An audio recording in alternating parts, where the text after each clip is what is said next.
Ադրբեջանցի իշխանամետ փորձագետներն ու քաղաքական գործիչները շարունակում են քննարկել հունիսի 7-ին Հայաստանում կայացած խորհրդարանական ընտրությունների արդյունքներն։ Այս քննարկումներն ակտիվացան հատկապես Ադրբեջանի նախագահի օգնական Հիկմեթ Հաջիևի Դիլիջան կատարած այցից հետո։ Բաքվից հնչող գլխավոր ուղերձը մեկն է՝ Ադրբեջանը որևէ պարագայում չի հրաժարվելու խաղաղության պայմանագրի կնքման իր գլխավոր նախապայմանից՝ Հայաստանի սահմանադրության փոփոխության պահանջից։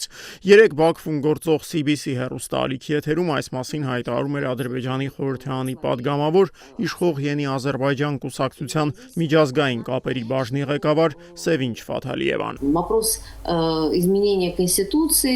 Սահմանադրության փոփոխության հարցը, այդ ողջ գործընթացը մտածված կերպով էր ձգձգվում։ Վաղաժամ զիջումները հայկական ընդդիմությանը Փաշինյանին դավաճան անվանելու առիթներ կարող էին տալ։ Այժմ սակայն նա հապաղման պատճառ չունի եւ հարկավոր է կատարել ստանձնած պարտավորությունները։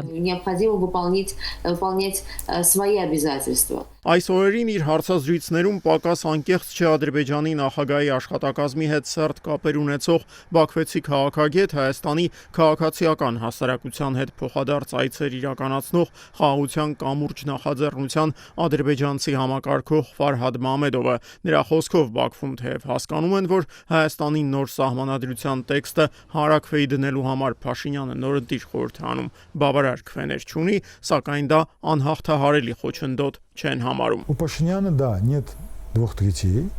но есть такая жидкая рыхлая оппозиция. Այո, Փաշինյանը չունի 2/3, սակայն ունի շատ փխրուն եւ հեղեղուկ ընդդիմություն, որի հետ կարելի է աշխատել այն նույն մեթոդներով, որոնք նա կիրառել է նախընտրական շրջանում, նշում է ադրբեջանցի փորձագետը, հիշեցնելով, որ չնայած ընդդիմության առաջնորդը տնային կալանքի տակ էր, հարյուրավոր ընդդիմադիրներ ձերբակալվել էին, сакայն Եվրամիությունը եւ Միացյալ Նահանգները հունիսի 7-ի հայաստանյան ընտրությունները ժողովրդավարական ճանաչեցին։ Он вот этими демократическими методами,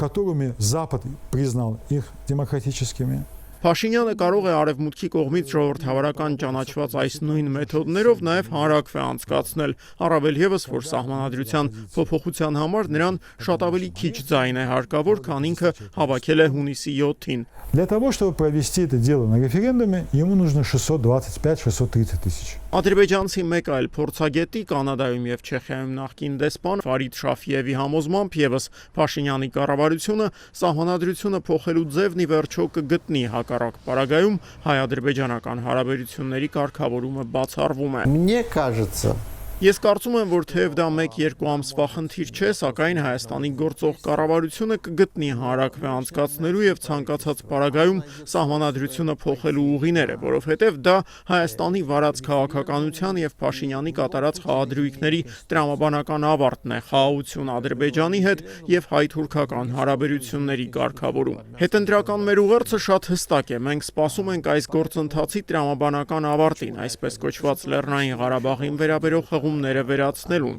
Եթե դա տեղի չունենա, չի լինի նաև խաղաղության պայմանագիր, հայտարարում էր ադրբեջանցի փորձագետը։ Если этого не произойдет, не будет мирного договора. Ադրբեջանի նախկին արտգործնախարար Թոֆիկ Զուլֆուգարովն ապագա սահմանադրական հանրակրվեի արդիվ իր գործընկերների զգուշավոր լավատեսությունը չի կիսում։ Նա կասկածներ ունի, որ քաղաքացիական պայմանագիրը հենց այնպես չէ կորցրել սահմանադրական մեծամասնությունը։ Выборы, хотя и были. Ընտրությունները թեև անցան մեծաթիվ խախտումներով եւ վարչական ռեսուրսի կիրառմամբ, չգիտես ինչու արտացոլեցին այն արդյունքը, որն ամենաշատն է համապատասխանում Հայաստանի քաղաքական էլիտայի մարտավարությանը։ Այո, նրանք պահպանեցին իշխանությունը, կառավարություն կձևավորեն, սակայն կոպիտ ասած այնքան չկեղծեցին, որ սահմանադրական մեծամասնություն ստանան։ Грубо говоря, не фальсифицировали выборы дальше